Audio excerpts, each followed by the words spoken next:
عموماً فوت ہو جائے تو اس کے جنازے کے ساتھ چلنا، کوئی بیمار ہو جائے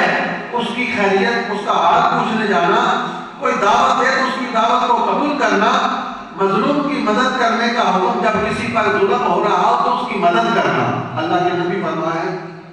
کوئی قسم اٹھاؤ اسے پوری کرنا، سلام کا جواب دینے کا حکم دیا، چھینک آنے پر کسی کو چھینک آئے تو آپ یرحمک اللہ کہو، تو حضور نبی پاک صلی اللہ علیہ وسلم کا ارشاد، ایک یعنی مرد سامنے یعنی دوسرے ملک آپ دیکھتے ہیں کہ ہم جب مدد کرتے ہیں دوسرے کو، حضور کا فرمان ہے ایک مدد ہمارے کے پاس کوئی شے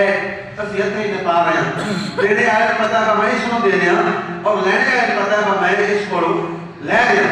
یعنی یہ کتاب جا کر میں دینا کسی ہاتھوں میں پانا کہ میرے پتہ کا میں فلانے دے رہا اور لینے آئے پتہ ہے میں خالد فلانے کو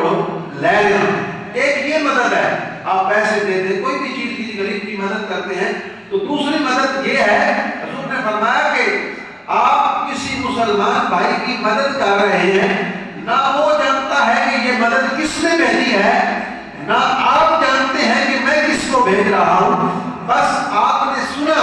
کہ فلاں ملک میں ہمارے بھائی کے ساتھ ظلم ہو رہا ہے، آپ اسے جانتے نہیں، اس کو پہچانتے نہیں، بس اتنا پتا ہے کہ وہاں کلمہ پڑھنے والوں کے ساتھ زیادتی ہو رہی ہے، تو اللہ کے نبی نے ارشاد فرمایا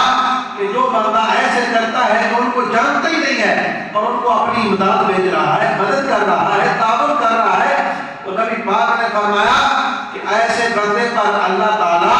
اس کی دنیاوی مشکلات کو بھی دور کر دیتا ہے، دنیاوی لحاظ سے بھی اس کی مدد فرماتا ہے اور آخرت کے لحاظ سے بھی اللہ تعالیٰ اس کی مشکلات کو آسان فرمائے گا۔ تو یہ بھی ایک مدد ہے کہ آپ کسی کو البتہ کہ شہر کے اندر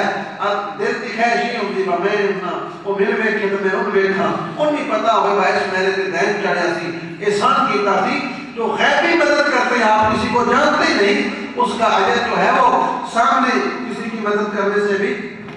زیادہ ہے۔ تو پھر نبی پاک صلی اللہ علیہ وآلہ وسلم نے جو ہے وہ ارشاد فرمایا کہ مسلمان جو ہیں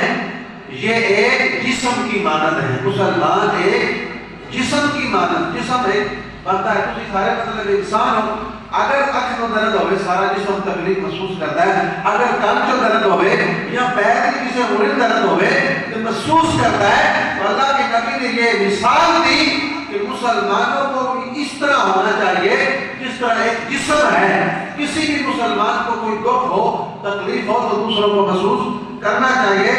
تو پھر یاد رکھیں کہ یہ امت